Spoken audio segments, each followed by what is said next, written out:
Hey guys, it's Matt from Vagabond Recordings. And Greg from Suburban Sound Development. It's time for Gear Time with Greg. Yeah.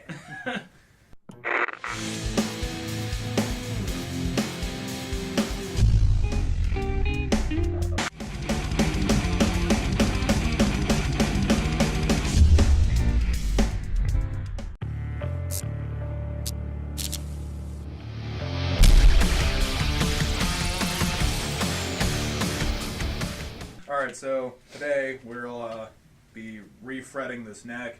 The guy who's having me do it did actually pull the frets already and did a pretty good job of it, so I can't complain. I don't always condone that, but if you know what you're doing, I'm not going to stop you.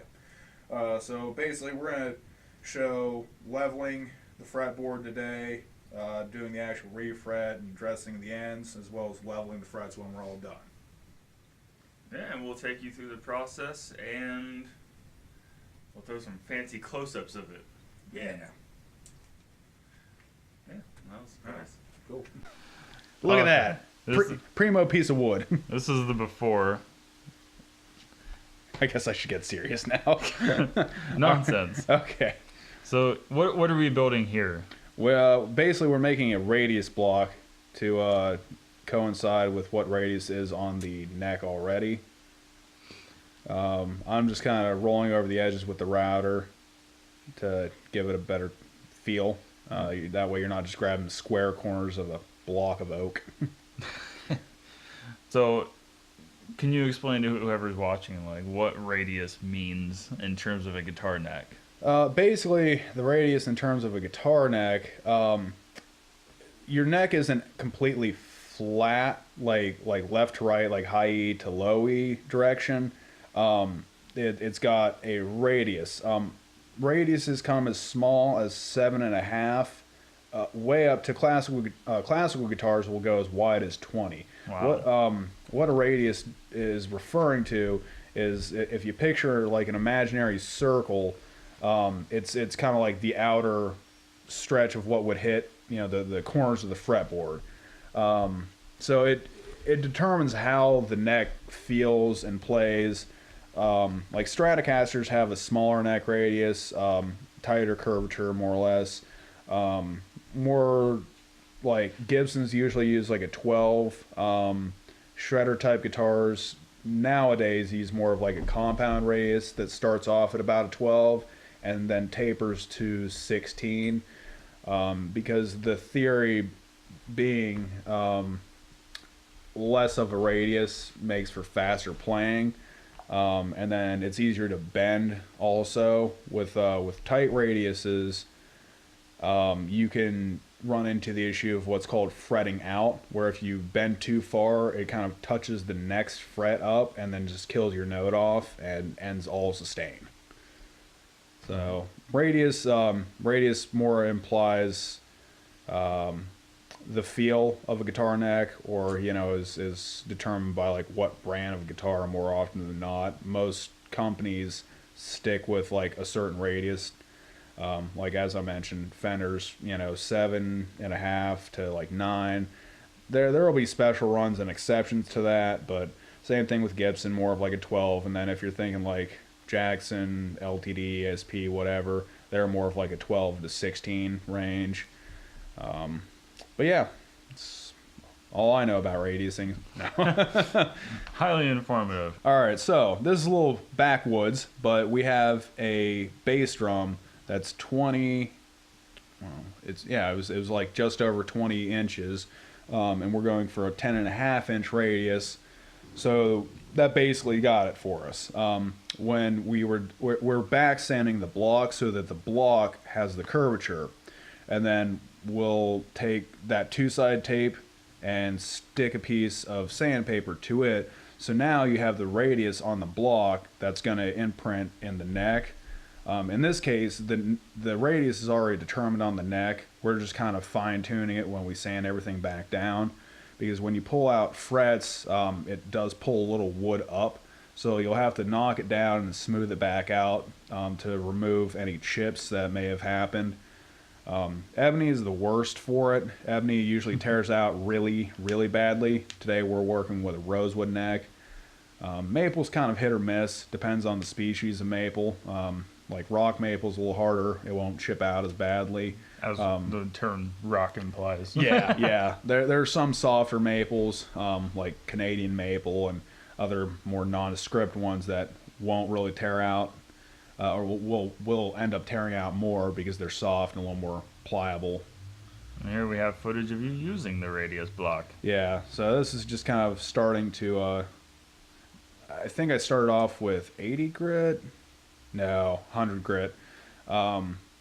And you just kind of want to see if you're getting any high spots, low spots, whatever. You're more or less looking for consistent all the way up and down the fretboard.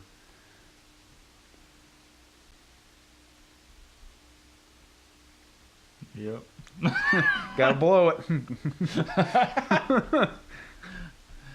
gotta blow your neck. I don't. That's not even sexual. I mean, it is to some people. There we go. That's a nice, new, smooth neck.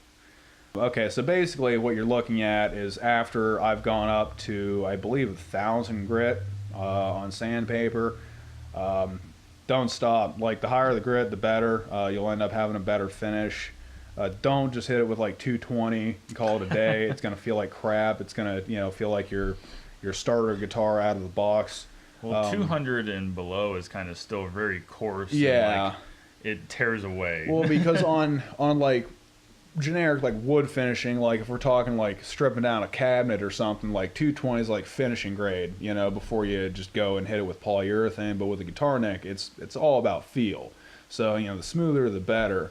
I think probably stopped at 1,000 grit on the fretboard itself, and you'll typically work up. Start off. I think I start off at 100. Probably went to 220 and then 400, 800, and finished it with 1,000. All right, so stainless steel fret wire. It's a bear to work with. A lot of sanding. It's hard to get it cut like exactly where you need it without rolling the edges over.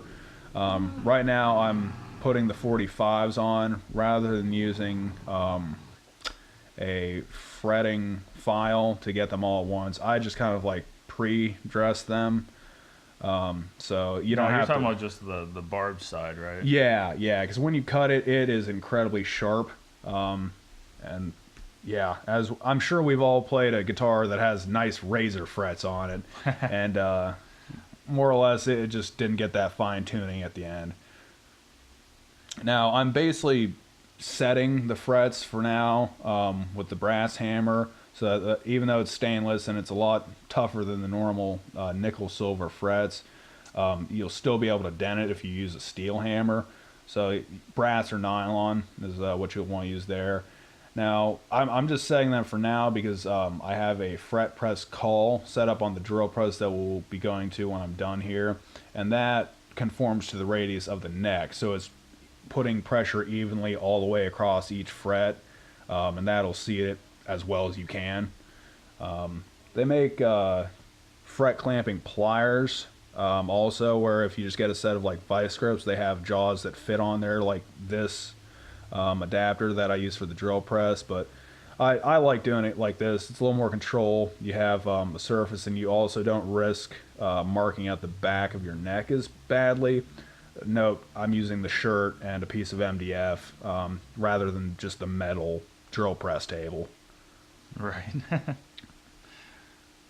Because, any force you're putting on one side is coming out on the other. So, that's great if your frets are seating, all nice and smooth. But, you'd flip your neck over when you're done. You're going to have gouges and chunks and all kinds of bad stuff going on. All right, so now I'm taping off all the fretboard in between the frets, because here's where I'm going to actually cut them down to size. They're all oversized and hanging off the edge. I dressed the underside tangs, but the actual crown of the frets, which is the arch part that your fingers touch, the tang is what sits inside the fretboard itself in the slots, the grooves that are made, and the crown is the actual fretting surface. So I'm taking them down closer to the actual diameter of the neck, so you're gonna have a bunch hanging off, and it's normal again. It becomes the playable surface we're all used to. Yeah, not some crazy. I don't know. They're more eclectic, like Middle Eastern instruments that have these wild like frets hanging off of everything and whatnot. I can't think of the name of the one I have in mind right now. Like but the sitar. yeah, similar. Now, see, I as well as many other people like to just use a Dremel. Because it saves a lot of time over filing and filing and filing, especially with stainless steel, because it is rather, well, it takes some rather aggressive methods to get it down to size. Imagine you're just sanding down tiny I-beams. Yeah, basically. Yeah, stainless steel is some mean stuff. But it makes for pretty decent fret wire when you're done. Yeah. See, it's worth the work. A lot of refret jobs or luthiers that'll do a refret will charge you significantly more for stainless because it wears out your tools so quickly. Most refretting tools are not meant to deal with stainless because they're typically just hardened steel themselves. So, I mean, like, you're cutting a knife with a knife. So, basically, I'm just... some people will use a fret tang file. This is kind of the same idea. The tape protects the actual neck from getting down there anyhow, like gouging up the side of your fretboard and whatnot. Now what I'm doing here is I'm taking a Sharpie to mark the crowns of it because I'm about to level it and more or less make sure that the radius of all the frets matches the radius of the board, that all the frets are seated properly. You don't have any highs or lows which result in dead spots or, you know, notes not ringing correctly. You don't really want your frets springing up at the ends. So this is they're all seated down, and then now I'm just kind of smoothing out the tops.